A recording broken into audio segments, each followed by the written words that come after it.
누가복음 4장 27절 말씀 함께 나누시겠습니다.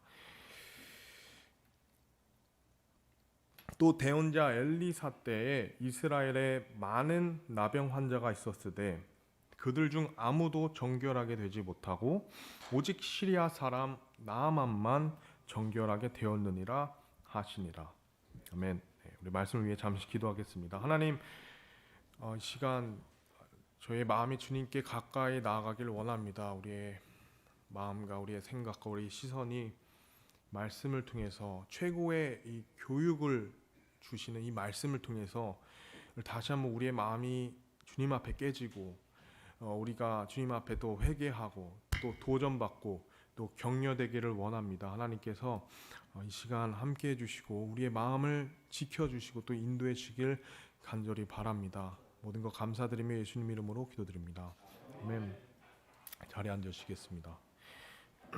오늘 말씀은 나아만 장군에 대한 말씀인데요. 이 말씀이 흥미로웠던 이유는 4장 27절에 이 내용 9절 내용 자체였었습니다. 또 대언자 엘리사 때 이스라엘에 많은 나병 환자가 있었다고 합니다. 이스라엘에 있죠. 대언자 엘리사, 그죠? 엘리야의 그 두 몫을 요구했던 그리고 놀라운 이적들을 행했던 최고의 대언자가 있었던 때 이스라엘에 많은 나병 환자가 있었다 합니다. 성경 말씀에 예수님께서 말씀하시기를 그들 중 아무도 정결하게 되지 못하고 의외로 오직 한 사람이 있었는데 바로 시리아 사람이었으며 나아만 장군을 언급을 합니다. 그러면서 나아만 장군이 과연 어떤 이유에서 나아야만 했었는지 우리 함께 보기를 원합니다.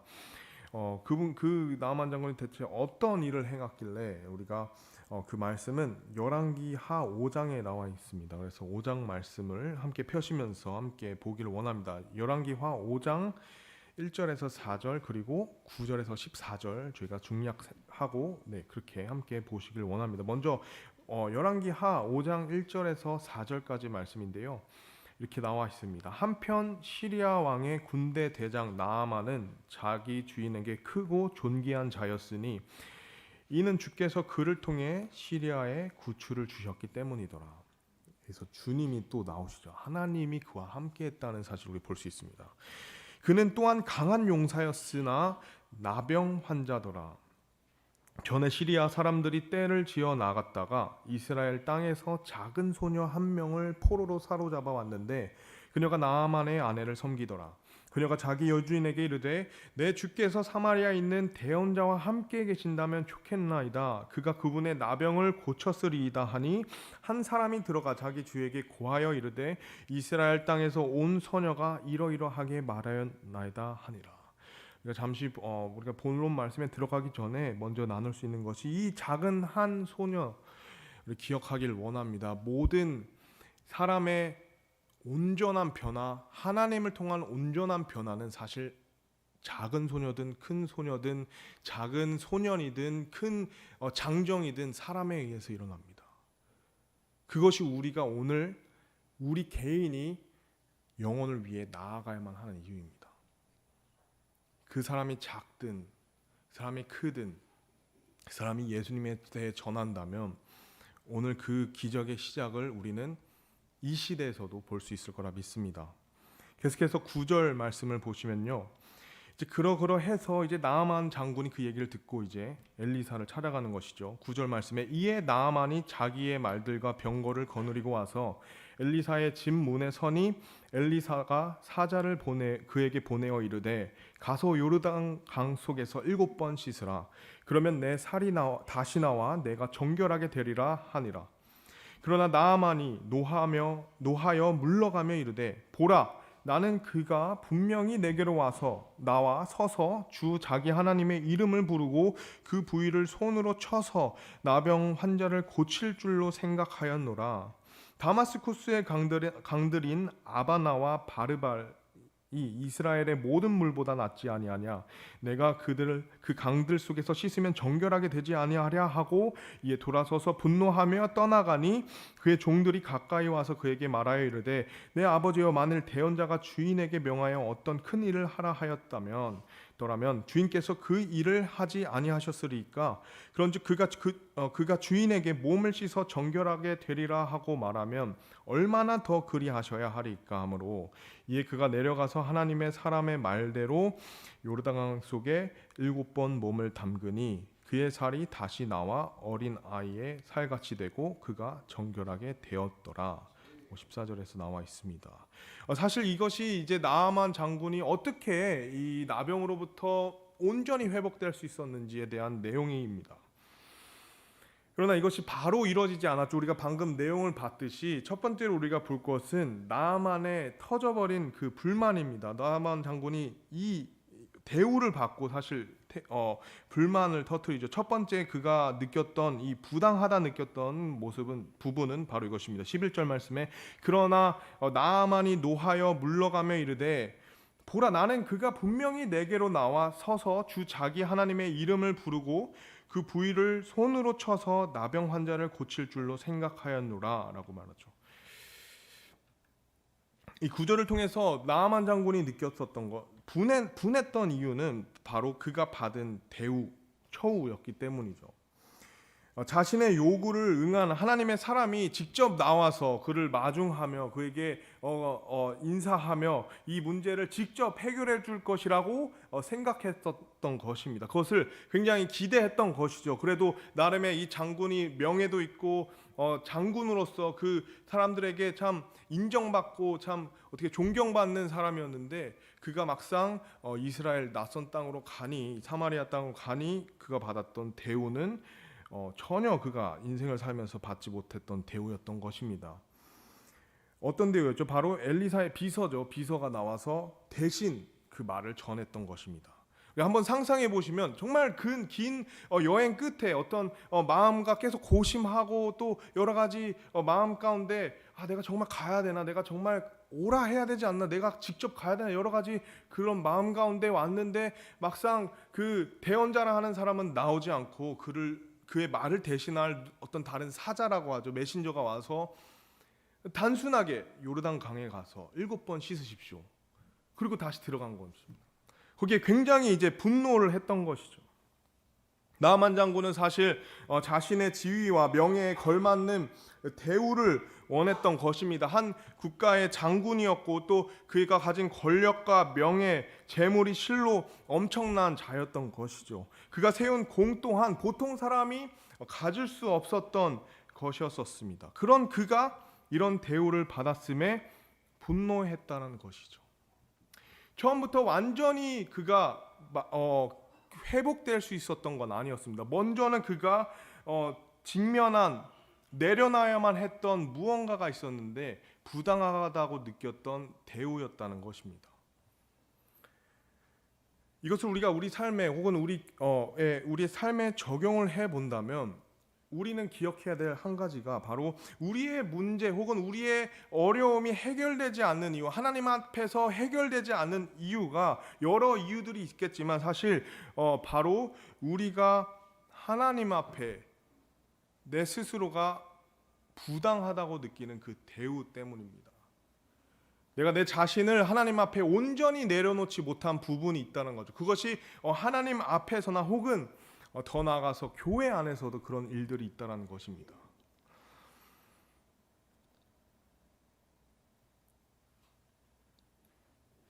로마서 3장 4절 말씀에 사람은 과연 어떤 존재인가 이렇게 나와 있습니다. 하나님 앞에서 우리 이런 존재입니다. 결코 그럴 수 없느니라. 참으로 하나님은 진실하시되 사람은 다 거짓말쟁이라 할지어다. 이것이 성경에 나온 사람의 받아야 되는 대우인 것이죠. 우리의 현 주소라는 것입니다. 로마서 3장 10절 말씀에 이것은 기록된 바 의로운 자는 없나니 단 한 사람도 없으며.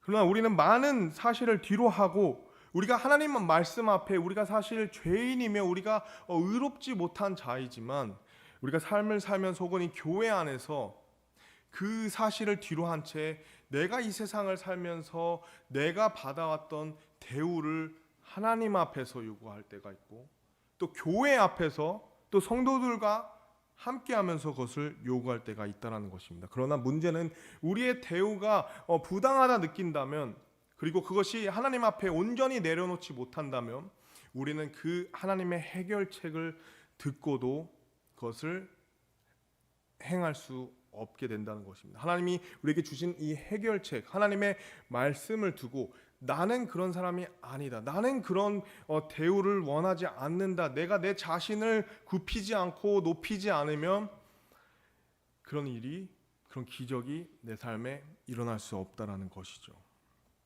우리 하나님 앞에 거짓말쟁이자 또 안타깝게도 우리는 죄인인 것입니다. 그것을 우리 모두가 인정해야 된다는 것이죠. 나만 장군에게 필요했던 건 그러므로 겸손이었고요. 오늘날 우리에게도 필요한 것은 먼저 겸손입니다.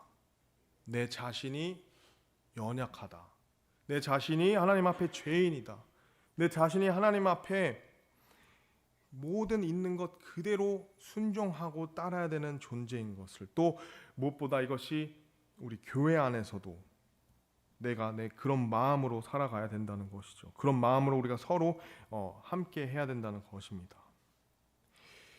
그렇기 때문에 교회는 우리가 기억해야 될 것은 섬기는 곳이 되어야 되는 것이지 우리가 섬김을 받으러 오는 곳이 되어서는 안 되는 것입니다. 우리가 살면서 사실 교회에서 부당한 대우라고 느끼는 순간들이 있을 수 있습니다. 왜냐, 우리 교회 안에는 어쨌든 사람들과 함께하는 인간 관계가 있기 때문이죠. 문제는 그런 상처 혹은 내가 부당하다고 느꼈던 대우 때문에 이 말씀을 귀 기울일 이 마음의 자세가 열리지 않는다라는 것이죠. 정작 하나님께서는 가장 좋은 이 말씀을 통해서 최고의 교육을 주는 이 말씀을 통해서 우리에게 많은 해결책들과 혹은 내가 갈등하고 있고 어려워하고 있는 그 문제에 대한 해답을 주시고자 하는데, 내 마음이 이 부당한 대우 혹은 내 자신은 그런 사람이 아닌데 어떤 마음의 찔림이 있어도 내가 그렇지 않은데, 내가 그런 사람이 아닌데라는 부당하다고 느끼는 그런 마음 때문에 이 놀라운 해결책을 놓칠 수가 있다는 것입니다. 우리 먼저 하나님 앞에 우리가 죄인인 것, 우리가 연약한 것, 우리가 옛 육신을 입고 있는 이 연약한 존재인 것을 하나님 앞에 시인하고 우리의 마음이 하나님 앞에 납작하게 엎드려야만 그 말씀을 들을 수 있고 그 말씀을 우리에게 해결책을 주신다는 것이죠. 뿐만 아니라 그것이 우리 교회 안에서도 일어나야 된다는 것입니다. 많은 부당한 대우들이 있죠. 그러나 우리가 중요한 것이 이 부당한 대우 혹은 교회 안에서 이루어지는 여러 가지 상처가 되는 일에 앞서서 그것이 과연 나의 생각, 나의 중심된 생각인지 우리가 살펴봐야 된다는 것이죠. 사역에 있어서 혹은 목사님에 대해서 혹은 조력자에 대해 전도사에 대해서 교회에 대해서 그 안에서 많은 성도님들과 함께 지내면서 내가 부당하다고 느낀다면 그 부당함, 대우에 대해서 내가 그것을 어떻게 받아들여야 할 것인가, 그것을 우리가 잘 생각해 봐야 됩니다. 만약 그것이 육신에 의해서 육신적인 일들에 의해서 느낀 것이라면 그것도 하나님께 기도하고 맡겨야 되지만, 만약 그것이 영적인 이유라면, 영적인 이유로서 내가 불이익을 느끼거나 부당함을 느낀다면, 오늘 나아만 장군처럼, 그렇다면 우리는 그 마음을 하나님께 내려놔야 된다는 것이죠. 반드시 내가 생각하는, 나아만 장군의 가장 큰 문제는 자신의 생각이 컸다라는 것입니다. 하나님의 아주 간단한 해결책에 앞서서 먼저는 자신이 부당하다 느꼈던 이 대우 앞에 자신은 그 하나님의 방법을 뒤로 하고 돌아섰다는 것이죠. 분노했다라는 것이죠.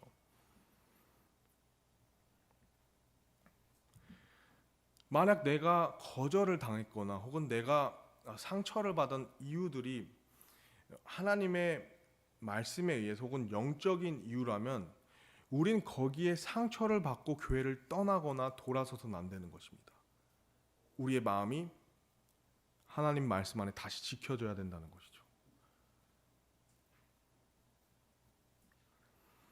왜냐하면 많은 그리스도인들이 이 교회를 방문하고 떠났던 많은 사람들 가운데 그들이 떠났던 혹은 다른 교회를 찾아갔던 원인 혹은 이유가 그들이 받은 대우에 관한 것이었기 때문입니다. 내가 어떤 사람인데, 내가 사회에서 어떤 사람인데, 내가 어떤 인정을 받는데 내가 왜 교회에선 내가 이런 대우를 받아야 되지? 왜 내가 직접적으로 예를 들면 목사님께서 마중을 나오시고 인사를 해주셨는데 왜 나는 사회에서 이런 사람인데 왜 나는 여기서 이런 대우를 받아야 되지? 왜 전도사가 왜 이런 나에게 대우를 하는 거지? 나는 사회에서 이런 사람이 아닌데, 나는 이런 일들을 했는데 왜 내가 이런 이야기를 직접적으로 듣지 않고 건너서 들어야 되지? 예를 들면 그런 생각을 할 수 있다는 거죠. 내가 어떤 사람인데. 다시 한번 우리가 말씀을 통해 본다면 여기 계신 저를 먼저 비롯해서 우리 모두는 아무 존재가 아니라는 것입니다. 사회에서 어떤 지위와 인정과 성공과 어떤 모든 것을 내가 누렸다 한들 교회 안에서는 우리는 아무 존재가 아닌 것입니다. 우리는 반드시 낮아져야 되는 것이죠. 서로를 낮게 여겨야 된다는 것입니다. 교회에서 가장 높여져야 되는 분은 바로 예수 그리스도십니다. 가장 드러내야 되는 분은 바로 예수님밖에 없습니다. 나의 모든 인생의 복, 은혜는 바로 예수님 덕분입니다. 내가 그분을 섬기러 이곳에 옵니다. 내가 그분을 찬양하려 이곳에 옵니다. 저는 아무 존재도 아닙니다. 저는 죄인입니다. 그러나 예수 그리스도를 통해서 나의 모든 죄가 2000년 전에 다 사해졌고 나는 하나님 앞에 은혜로서 참 부족하지만 의인이 되어서 이 자리에 있는 자입니다. 이것이 우리의 마음의 중심이 될 때 우리가 서로를 사랑할 수 있고 무엇보다 하나님의 말씀에 우리가 정말 깨끗한 마음으로 그것을 들을 수 있다는 것입니다. 여러 가지 나를 증명하고 나의 정체성을 드러내는 내 인생 가운데 여러 가지 공로나 일들이나 사건들이나 이 모든 것들을 뒤로 하고 우리 말씀에 의해 우리의 정체성이 이 교회에서 확립이 될 때 예수 그리스도만이 높여질 수 있습니다. 그리고 그분의 말씀에 내 마음이 열릴 수가 있고 그분의 말씀을 들을 수가 있다는 것이죠. 교회는 내가 대우받기 위해서 다니는 곳이 아니라는 것입니다. 예수님께서 대우를 받으셔야 됩니다. 예수님만이 대우를 받으셔야 됩니다. 우리의 모든 교제 가운데 이 모든 은혜가 하나님이심을, 이 모든 은혜가 예수님을 통해서임을 우리 교제 가운데 그것이 풍성하게 드러날 때 이 교회는 예수님이 가장 높여지는 교회구나. 그때 우리는 낮아질 수 있다는 것이죠. 머리가 정말 머리가 될 수 있다는 것입니다. 부당한 대우, 마땅치 않은 대우에 대해서 우리가 한 번 더 생각한다면 예수님보다 부당한 대우와 또 마땅치 않은 대우를 이 땅에서 받은 사람이 있다면, 그런 분이 계시다면 저는 그분의 이야기를 듣고 싶습니다.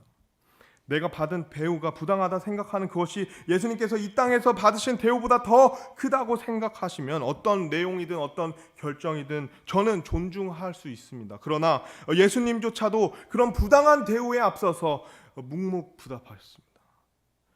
아무런 얘기도 하시지 않으셨죠. 왜요? 더 나은 무언가를 주기 위해서. 자신의 그 부당함조차도 바로 이 영원한 생명과 맞바꿔서 이 인류를 구원할 수만 있다면 그분께서는 그 부당한 대우조차도 입 열고 반응하시지 않으셨다는 것이죠. 그것이 또한 우리의 부당한 대우가 있을지언정 우리가 예수님을 생각할 때 그것을 내려놓을 수 있는 이유가 되는 것입니다.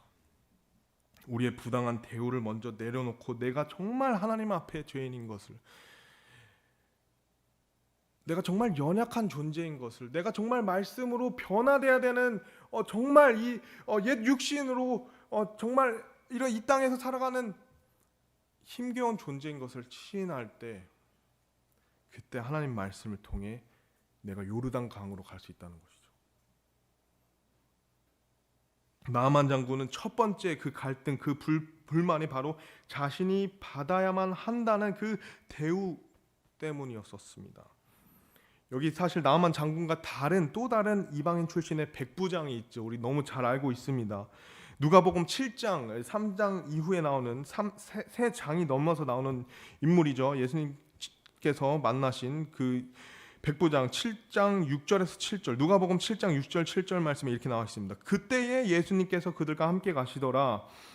이미 좋은 평판에 대해서 예수님께서 들으셨습니다. 그래서 함께 가는 그 종을 고치러 갈 때 이렇게 나오죠. 그분께서 이제 그 집에서 멀지 않은 곳에 오셨을 때 백부장이 친구들을 그분께 보내어 그분께 이르되 주여 친히 수고하지 마옵소서. 주께서 내 지붕 아래로 들어오심을 내가 감당할 자격이 없나이다. 그러므로 나 자신이 주께로 갈 자격이 없는 줄로 생각하셨사오니 한 말씀만 하옵소서. 그러면 내 종이 낫겠나이다. 다른 이방인 그 군내 종속한 어떤 한 인물이 이 나아만 장군과 대조된 태도로 나온다는 사실이죠.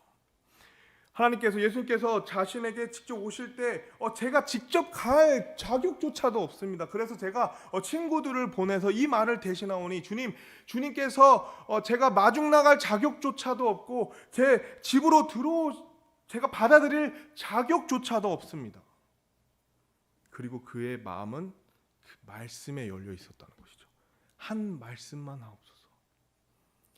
오늘 한 말씀을 들은 그 나아만 장군과는 또 다른 이방인의 모습입니다. 완전히 자신의 그 대우, 자신이 받아야 되는 그런 대우를 예수님 앞에 온전히 다 내려놓고 그 말씀만을 듣고자 하는 마음. 그 이후의 이야기는 살펴보시면 너무나도 놀랍습니다. 먼저 우리가 생각해야 될 것은 바로 이 대우를 우리가 고려하지 않고 먼저 우리가 하나님 앞에 낮은 마음으로, 겸손한 마음으로 하나님께 나아가야 되는 것입니다. 겸손한 마음으로 교회 안에서 서로 섬기는 마음이 되어야만 하는 것입니다. 베드로전서 5장 6절 말씀에 이렇게 나와 있죠. 그러므로 하나님의 강력한 손 밑에서 너희 자신을 낮추라. 그러면 정해진 때에 그분께서 너희를 높이시리라. 나만 장군의 터져버린 이 불만의 첫 번째 이유는 부당하다고 느꼈던 대우였었습니다. 두 번째 이유는 부당하다고 느꼈던 방법이었었습니다. 다시 한번 말씀을 보실 때 그는 처음엔 내가 장군으로서 나를 맞이할 줄 알았는데 그런 대우에 대한 불만이 있었지만 이어서 이런 말씀 나옵니다. 분명 그가 내게로 나와서 서서 11절에 나와 있죠. 주 자기 하나님의 이름을 부르고 그 부위를 손으로 쳐서 나병 환자를 고칠 줄로 생각하였노라 라고 말씀하면서 12절에 다마스쿠스 강들인 아바나와 바르발 이 이스라엘의 모든 물보다 낫지 아니하냐. 내가 그 강들 속에서 씻으면 정결하게 되지 아니하랴 하고 이에 돌아서서 분노하며 떠나가니 라고 나와 있죠. 다마스쿠스의 아바나와 또 바르발 강이 나오는데요. 끊임없이 흐르는 이 거대한 물줄기로 당대 그 최고의 강들 중 하나로 속하였다고 합니다. 그 주변 지역, 그 물줄기를 타고 있는 그 주변 지역은 비옥한 땅으로서 큰 도시들을 형성했고 많은 인구가 모여서 살게 되었다는 것이죠. 정말 그 생명의 근원이 되는 거대한 참 이름이 널리 알려진 그런 강이었다고 합니다. 강줄기였다고 하죠. 그러한 강줄기를 뒤로 하고 자신이 자신이 씻어야 하는 강은 바로 수시로 마르기도 하는 그 더러워 보이는 그 요르단 강이었다는 것입니다. 부당하다고 느꼈던 방법이었다는 것이죠. 그에게 있어서 요르단강에서 씻음은 자신의 치부를 먼저 드러내는 것과 동시에 다른 국가에서 치욕을 보이는 것과 같았습니다. 그 나라를 대표하는 장군으로서 자신의 그 자신이 겪고 있는 이 나병을 이스라엘의 낯선 국가에서 손가락질 혹은 비웃음을 받을 수 있는데 그것을 다 내려놓고 거기서 씻어야 된다는 것. 굉장히 큰 결정인 것이죠.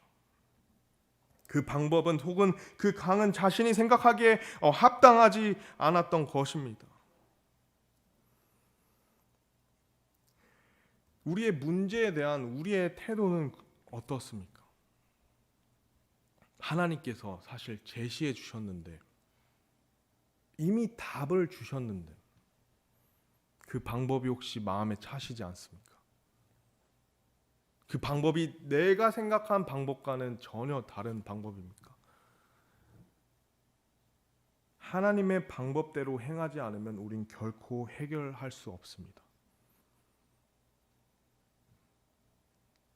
우리의 대우를 내려놓고 이젠 하나님이 주신 해결책에 그 방법에 대해 우리가 귀를 기울였을 때 그것이 나와는 맞지 않은 혹은 내가 생각하지 않은 혹은 나에게 무언가 잃게 되는 것이더라도 혹은 나에게 무언가 수치를 끼치는 일이더라도 그것이 하나님이 제시한 방법이라면 우리는 그것에 온전히 순종해야 된다는 것이죠. 그 외에는 해결될 방법이 없습니다.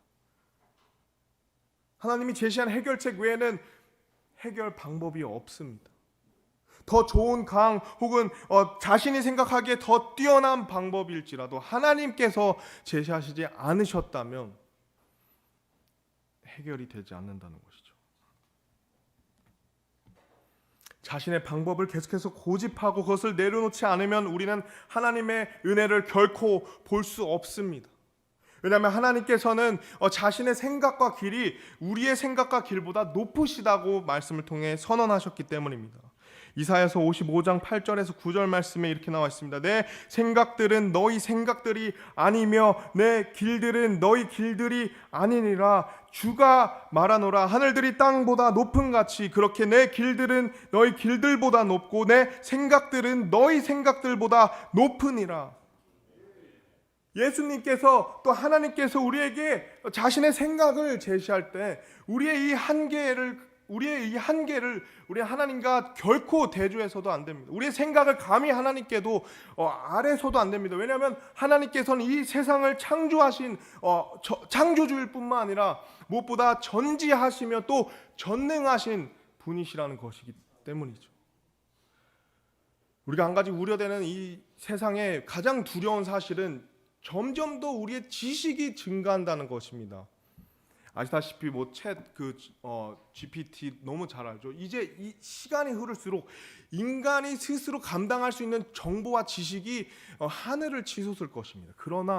그러나 하나님께서 이 말씀을 통해 2000년 전에 우리에게 주신 이 놀라운 말씀, 보존해 주신 이 말씀보다 그 어떠한 지식과 어떠한 생각은 비교될 수 없다라는 것이죠. 그렇기 때문에 오늘 오전 말씀처럼 목사님 통해서 우리 들은 말씀처럼 이 성경이 어떤 그 지식의 증가와 생활의 삶이 발전되어도 이 성경만이 우리의 최고의 교육이 된다라는 사실입니다.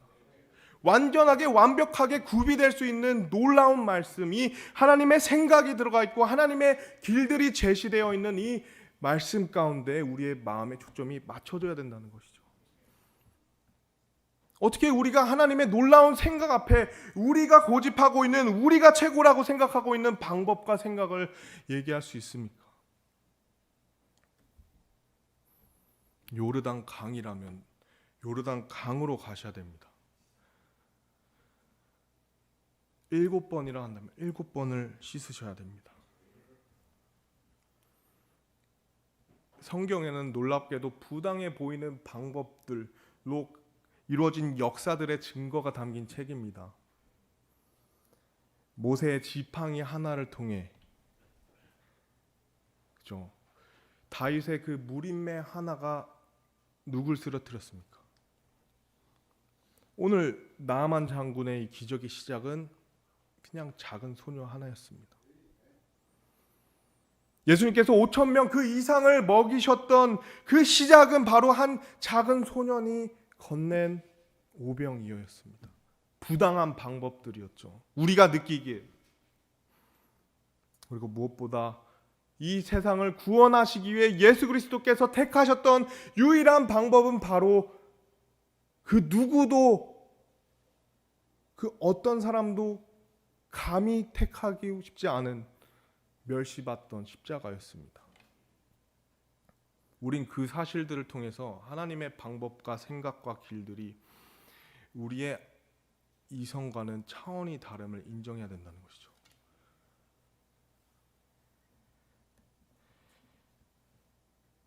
부당하다고 느껴지는 방법에 우리의 시선이 고정이 된다면 그 방법에 우리가 계속해서 생각을 둔다면 우리는 하나님의 놀라운 기적을 볼 수 없습니다.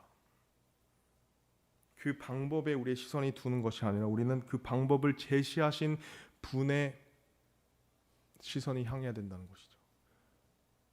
그분이 말씀을 통해서, 역사를 통해서 어떤 분으로서 인간에게 자신을 드러내셨고 증명하셨는지 안다면 이 방법은 그저 방법일 뿐인 것입니다. 이것을 통해 우리의 수치 혹은 우리의 부끄러움 혹은 우리의 어떤 타당치 못한 이 드러날지라도 이 방법이 하나님께서 제시한 방법이라면 아무리 더 좋은, 더 수월해 보이는 방법을 택할지라도 하나님의 역사를 볼 수 없습니다. 요르단강에서는 7번만 씻었으면 됩니다. 근데 무슨 강이죠? 아바나방 바르발 강에서는 수천 번을 씻어도 나을 수가 없었을 것입니다. 내가 생각하기에 이 교회는 혹은 이 말씀은, 이 환경은 부당해, 나한테 맞지 않아. 하나님께서 제시하셨다면 실랑이를 버리지 마시기 바랍니다. 가장 빨리 순종하는 길이 곧 내가 하나님의 능력과 은혜를 경험할 수 있는, 내 문제가 드디어 해결될 수 있는 그 경험을 할 수 있는 기회라는 것입니다. 하나님과 실랑이하지 마시기 바랍니다. 나의 생각으로 하나님과 논쟁하지 마시기 바랍니다. 나아만은 안타깝게도 그런 부당한 대우와 또 부당한 방법에 대해서, 부당하다 느꼈던 대우와 방법에 대해서 그 이유 때문에 그는 그 놀라운 기적, 그 기회를 앞두고 그것을 놓칠 뻔했습니다. 그것을 두고 뒤로 돌아가서 자신의 본국으로 돌아갈 뻔했습니다. 그러나 성경 말씀에는 그렇게 하는 것이 아니라 그와 함께했던 사람들의 권유에 의해서 그가 이제 그 말씀대로 행했던 것을 봅니다. 그래서 두 번째로 우리가 큰 주제로 터져버린 이제 나아만의 찬양을 볼 수 있습니다. 엘리사가 사자를 그에게 보내어 이르되 어떻게 했죠? 가서 요르단 강속에서 7번 씻으라. 이제 그런 대우와 방법을 뒤로 하고 어쨌든 그 말씀에 순종함으로 말미암아 어떤 일이 일어나냐면 열왕기하 5장 14절 말씀에 이런 일이 일어나죠. 이에 그가 내려가서 하나님의 사람의 말대로 요르단 강속에 7번 몸을 담그니 그의 살이 다시 나와 어린아이의 살같이 되고 그가 정결하게 되었더라.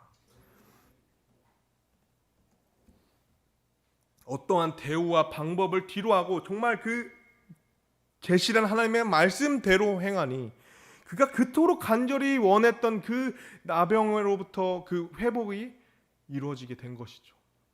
어린아이의 살같이 되었다 합니다. 정결하게 되었다. 치욕과 불만 가운데 무려 7번을 요르단강에서 씻게 되었습니다. 이 부분에서 저는 참 궁금했던 것이 바로 나아만 장군이 과연 7번 몸을 다 씻고 나왔을 때 이게 정결하게 되었을지 아니면 첫 번째, 두 번째, 세 번째 씻어가면서 정결하게 되어갔는지 이것은 참 제가 궁금합니다. 어땠을지. 그러나 어쨌든 그 과정이 어떠하야 했다 한들 중요한 것은 그가 하나님 말씀대로 이행했을 때 그가 보게 된 결과였다는 것이죠. 더 이상 그는 이제 그가 처음에 느꼈던 그 부당하다 느꼈던 대우나 혹은 부당하다고 느꼈던 그 방법을 탓하지 않았습니다. 그것이 정말 순식간에 사라져 버렸습니다. 그리고 나서 그는 오히려 어떻게 되죠? 하나님을 높이고 찬양하게 됩니다. 오늘 우리 말씀을 통해서 우린 먼저 오늘 우리 자신을 하나님 앞에 굉장히 낮춰야 함을 보게 됩니다. 두 번째로 하나님께서 제시해 주신 방법에 대해 우리는 순종해야 된다는 것이죠. 마지막으로 우리가 나아만 장군이 나을 수 있었던 그 이유, 그 가장 중요한 원리들을 살펴보면서 마치길 원합니다. 첫 번째는 완벽성입니다. 이 순종에 대한 말씀인데요. 첫 번째 완벽함입니다. 하나님께서 요구하신 강의 이름이 있었습니다. 뿐만 아니라 하나님께서 요구하셨던 그 씻어야 하는 횟수가 있었습니다. 그 외에 그 어떤 강도 또 횟수도 대체할 방법 혹은 장소가 없었습니다. 완벽함이 요구되는 것이죠. 그대로 이행해야 된다는 것입니다. 7번이라면 7번이어야 된다는 것이죠. 6번도 안 되고 심지어 8번도 필요 없습니다. 하나님께서 7번이라고 얘기했다면 7번만 씻으면 됩니다. 7번을 씻어야 됩니다. 반드시요. 일어날 수 없습니다. 그 외에 어떤 횟수도 일어날 수 없습니다. 해결될 수 없습니다. 요르단 강이라면 요르단 강이어야 합니다.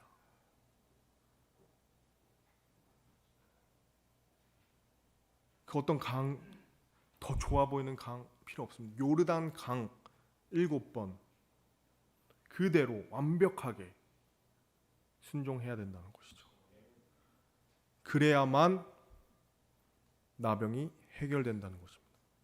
우리의 죄의 문제도요, 이 말씀의 부분적인 순종으로는 해결될 수 없습니다. 반드시 완벽한 순종이 필요한다는 것이죠.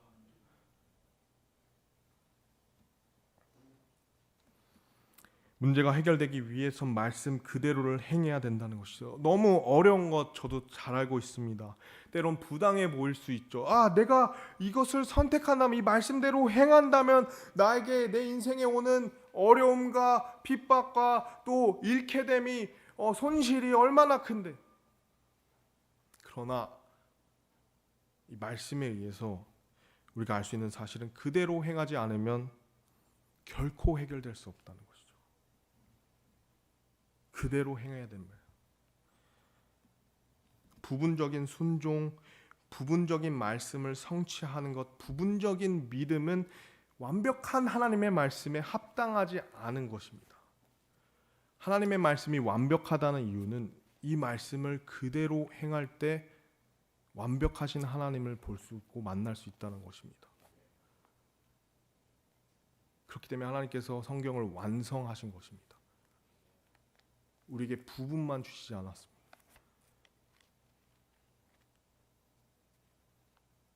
우리 말씀에 온전히 그대로 순종해야 된다는 것이죠. 두 번째로 볼 것은 일관성입니다. 이 완벽함과 또 일관성이 어떤 역할을, 우리는 결국에는 이 완벽함을 계속해서 쫓아가고 추구해야 되는 사람입니다. 그러기 위해서는 일관성이 필요합니다. 요르단강에 한 번만 씻으라 했으면 단 한 번에 나을 수 있었지만 때로는 우리에게 횟수를 요구하신다는 것입니다. 내가 첫 번째를 씻었는데 몸에 변화가 없고 두 번째, 세 번째, 네 번째, 마지막 5번째까지 해보자. 말씀대로 안 되구나 해서 포기해버리면 그 일은 일어나지 않았을 것이죠. 하나님께서는 때로 우리의 문제와 이 죄의 어려움에 대해서 단번에 해결해 주시지 않습니다. 왜냐하면 우리에게 인내가 필요한 때가 있기 때문입니다. 그리고 그것이 말씀을 보면요, 단련이 된다 합니다. 야고보서 1장 3, 4절 말씀에 너희 믿음의 단련이 인내를 이루는 줄 너희가 아느니라. 오직 인내를 완전히 이루라. 이것은 너희가 어떻게 되죠? 완전하고 또 완벽하여 아무것도 부족함이 없게 하려 함이라. 믿음의 단련이 필요하다는 것이죠. 만약 우리의 어려움과 우리의 문제가 단번에 해결될 수 있다면 참 얼마나 우리가 참 더 주님을 열심히 따르겠죠. 그러나 때로는 하나님께서 단번에 이루시는 것이 아니라 우리에게 일관됨을 요구할 때가 있다는 것이죠. 그리고 그 이유는 우리에게 때론 믿음의 단련이 필요하다는 것입니다. 그 믿음의 단련이 지속되기 위해선 인내가 필요합니다. 그리고 그 인내는 우리를 완전하고 완벽하게 만들어 준다는 것이죠. 일관성이 필요하다는 것입니다.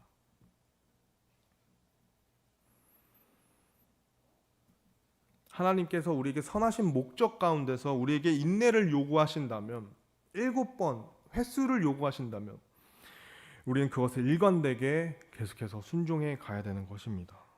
계속해서 변함없이 있는 그대로 신실하게 행해야 함을 보게 되는 것이죠. 잠언 24장 16절 말씀에 의인의 삶이 이렇게 증명됩니다. 의인은 7번 넘어져도 다시 일어나지만 사악한 자들은 넘어져 악한 일에 빠지니라. 우리가 하나님 앞에 은혜로 의롭다함을 받고 의인으로서 살아가는 그 삶의 모습은요, 꿋꿋하게 계속해서 나아가면서도 때론 넘어질 때도 있고 어려움이 있지만 거기서 포기하는 것이 아니라 일관되게 계속 그 방향으로 일어나서 나아가야 된다는 것이죠. 우리가 의롭다함을 받은 그리스도인인데 사악한 자처럼 보여지는 모습은 바로 내가 넘어져서 포기해버리는 삶인 것이죠. 더 이상 내 삶의 영적인 지속성과 신실함이 없었을 때 우린 더욱더 이 나락의 길로 가게 되는 거죠. 악한 일에 빠지게 된다는 것이죠. 이 죄의 문제와 어려움과 내 인생의 갈등이 해결이 되지 않는다는 것입니다. 우리에겐 일관성이 필요합니다. 그 7번을 얼마나 빨리 혹은 얼마나 천천히 이루냐는 사실 중요하지 않습니다. 본인의 선택과 몫입니다. 그러나 제가 말씀드리고 싶은 것은 7번을 완성해야 된다는 것입니다. 지속해서 하나님께서 말씀하신 그 목표를 향해서 넘어져도 일어나서 어려워도 다시 한번 그 목적을 향해 나아갈 때 어느새 내가 하나님께서 합력하여 선을 이룬 모습이 된다는 것이죠. 믿음이 단련이 되고 교훈을 얻고 또 누군가를 그 방향으로 인도해 줄 수 있다는 것입니다. 인내해야 된다는 것이죠. 지미 카터 전 미국 대통령, 저는 사실 잘 모르나 여기 계신 분들 잘 아시는 분들이 계실 텐데요. 올해 98세가 되셨다 합니다. 그의 연로암으로 인한 지병이 있었는데 그는 더 이상 병원에서 치료를 받는 것이 아니라 미국 사람들은 이렇게 하더라고요. 마지막 여생을 고향집에서 가족들과 함께 준비하고 있다 합니다. 그 사진이 아마 있을 텐데요. 없을까요? 예. 지미 카터 전 미국 대통령을 두고 진영과 정파를 넘은 많은 정치인들의 경의와 인사가 전해지고 있다고 합니다. 그 정도로 그는 정말 인정받은 인생과 정치를 행한 인물이죠. 놀라운 사실, 그분에 대한 놀라운 사실 한 가지는 1980년 이후로, 그러니까 그가 대통령 임기를 마친 이후 80년 이후인데요. 수십 년 동안 마라나타 침례교회, 본인의 본교회에서 성경을 가르치는 교사로 섬겼었는데 2015년 간암 발병 사실을 알고도요, 주일학교를 단 한 번도 빠지지 않았답니다. 그리고 그가 여생을 마지막을 준비할 그 주간 일요일을 처음 결석했다고 합니다. 약 40년 이상을 한 번도 빠지지 않고 일관되게 신실하게 교사직을 섬겼다는 사실이죠.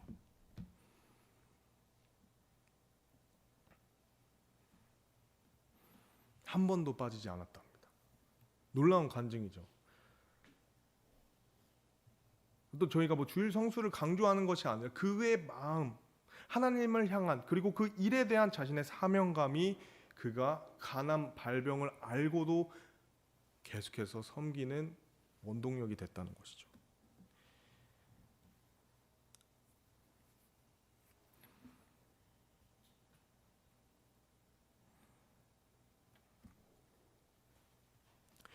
우리에게는 사실 일관성이 필요합니다. 우리를 가로막는 어떤 것이 있든 말이죠. 그렇기 때문에 예수님께서는 항상 모이기를 힘쓰라, 항상 말씀을 묵상하라, 쉬지 말고 기도하라, 일관성을 요구하셨다는 것이죠. 때론 그것이 어느 한 구간에서 필요한 부분이 될 수 있지만 더 넓게는 우리의 인생에서 하나님을 따르는 우리에게 요구되는 부분인 것입니다.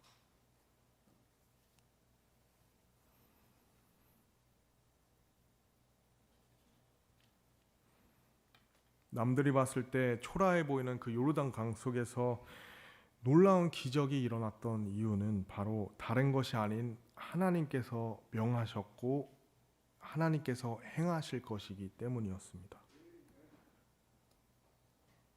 이 말씀이 점점 시대를 갈수록 이 말씀은 고전에 머물 수 있을 것입니다. 이 말씀대로 살아가는 사람은 요르단 강에서 씻는 사람들처럼 보일 것입니다.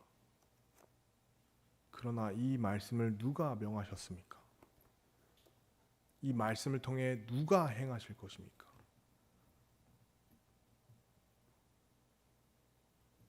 저는 아직도 이 말씀,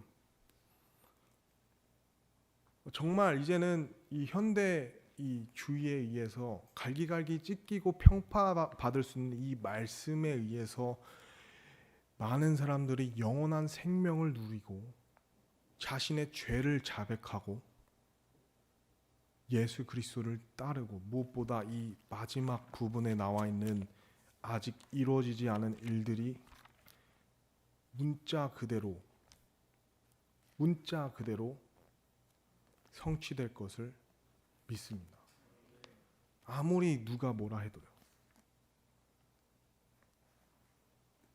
정말 우리가 사는 이때가 많은 발전과 성장과 속도를 따라갈 수 없습니다. 그러나 이 말씀이 곧 유일하게 진리인 것을 우리 훗날 보게 될 것입니다. 어떻게 우리가 지속적일 때, 우리가 일관될 때, 그리고 무엇보다 이 말씀 그대로를 행할 때 우리는 그것을 보게 될 것입니다. 그러므로 우리 교회 또 우리 개인의 삶이 이와 마찬가지로 오직 이 말씀만을 일관되게, 또 이 말씀을 통해 지속된 순종 가운데 이 오늘 이 나만 장군처럼 혹은 지미 카터 대통령처럼 놀라운 간증이 날로 더하기를 기도합니다. 우리 함께 기도하시겠습니다.